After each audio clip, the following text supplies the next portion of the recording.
Hello mga kasari, hello mga sisi, magandang hapon sa lahat. Welcome ulit sa aming channel, Rose and Dave channel. Ayan.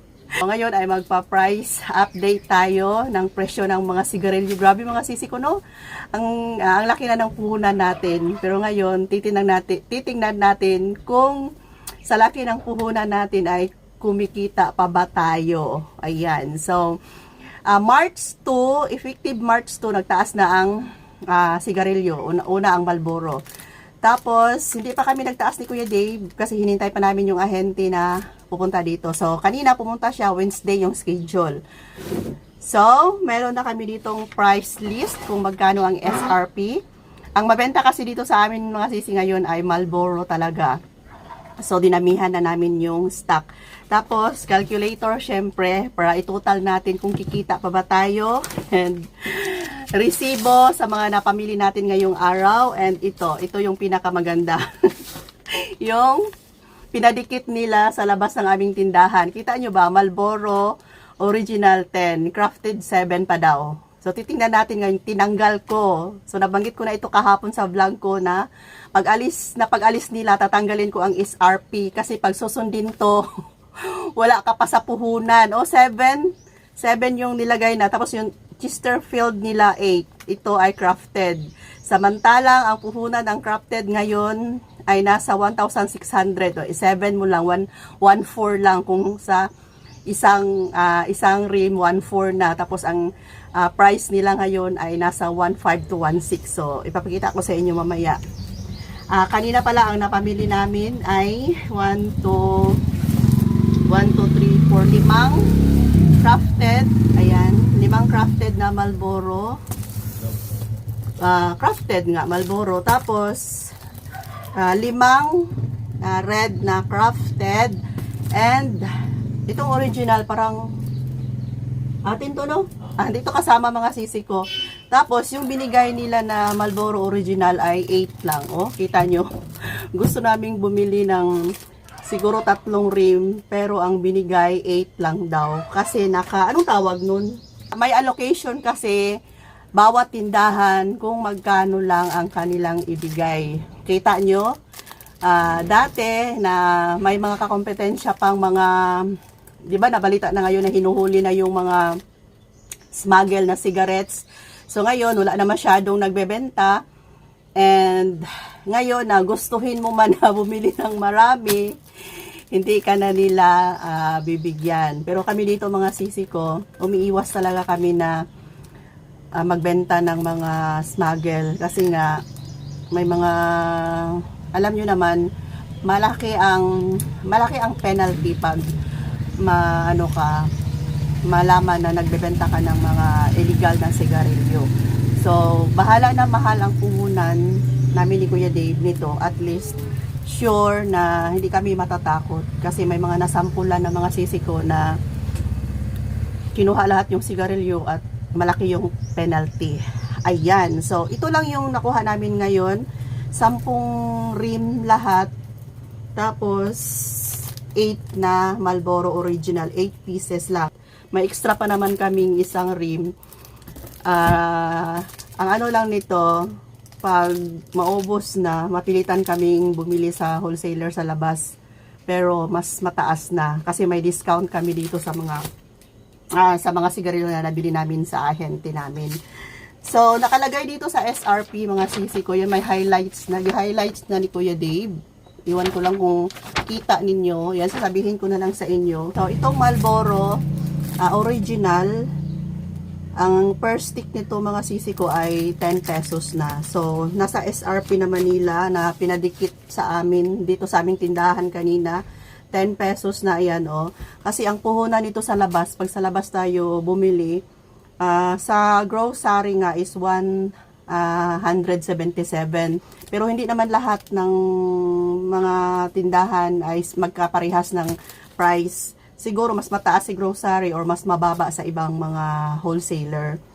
Kaya 10 na ang benta namin ito. Tapos sa crafted naman nila na red, ito mga sisi ko, ang SRP na din nila ay 9 pesos na talaga. Ayan, 9 pesos na talaga yung SRP nila. Kasi ang price kasi ng mga crafted sa wholesaler ay 167.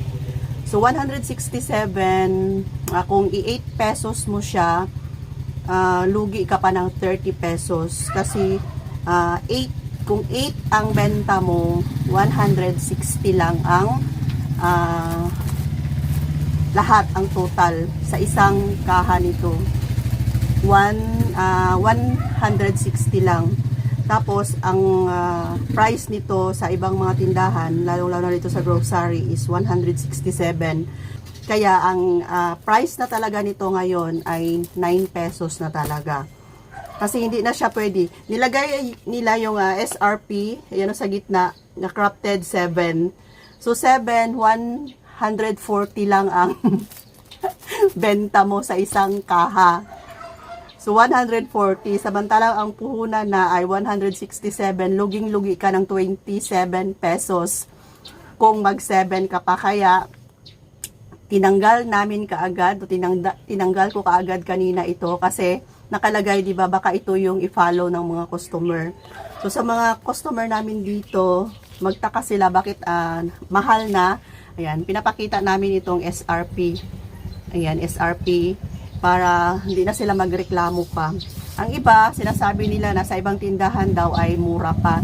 Yun siguro yung mga tindahan na may mga old stock pa sila ng mga sigarilyo. Pero kami, effective ngayong araw na mayroon na kaming price list galing talaga sa PMFTC, ito na yung sinunod namin. So, sa mga kasari namin na maliliit na mga tindahan na hindi pa kayo nakaalis ngayon, hindi pa kayo nakapamili, pwede na kayong mag-increase. So 10 ang SRP ng Marlboro Original, tapos 9 ang SRP nila ng Marlboro Crafted Red and Blue.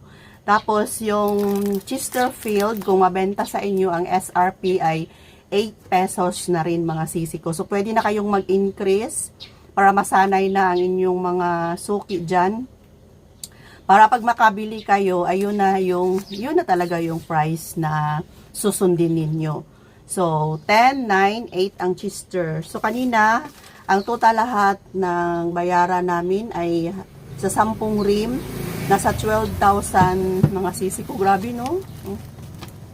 12,000 na lahat ang overall puhunan nitong laki ng puhunan nitong 10 rims ng mga sigarilyo.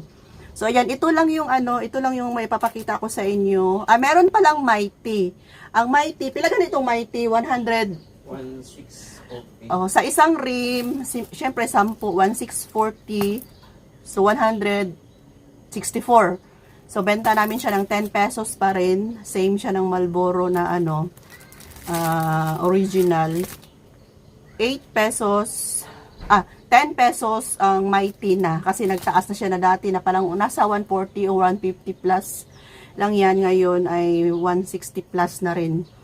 Kakabibili lang ni Kuya Dave kahapon ng Mighty, ay andun di ko lang nadala. So sa Mighty ay 10 pesos na talaga kami.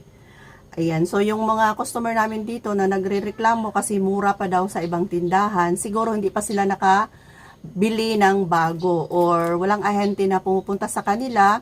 Doon sila bibili sa labas, tapos hindi pa sila nakabili, mga old stock pa nila yun na sigarilyo, kaya mas mura. Kaya nga, sabi ko sa mga maliliit dyan na tindahan, sa mga kasari ko, na hindi pa kayo updated, pwede na ninyong taasan ang sigarilyo. Kasi pag makabili na kayo sa labas, sa ibang mga wholesaler, naku mga sisi ko, mahal na, nagtaas na talaga. Ayan, so, laban lang. Kahit na napakalaki ng puhunan kasi ito yung mabenta, kung ano yung fast moving item sa tindahan. Syempre, wag nating pakawalan kasi dito din tayo kikita. Sabi nga ng customer ko, sinabihan ko siya kanina na maghanap ka na lang ng ibang tindahan sa ngayon na pwede ka pang makabili ng mas mababang presyo. Sabi niya sa akin, pinasukan niya daw ang bisyong to, kung magtaas, wala daw siyang magawa. Sabi ko, tama yung sagot mo. Okay, so mga sisi, hanggang dito na lang muna yung update natin ngayon. Ayan. Thanks for watching. Laban lang sa nagtaasang presyo. Bye for now. Love you all.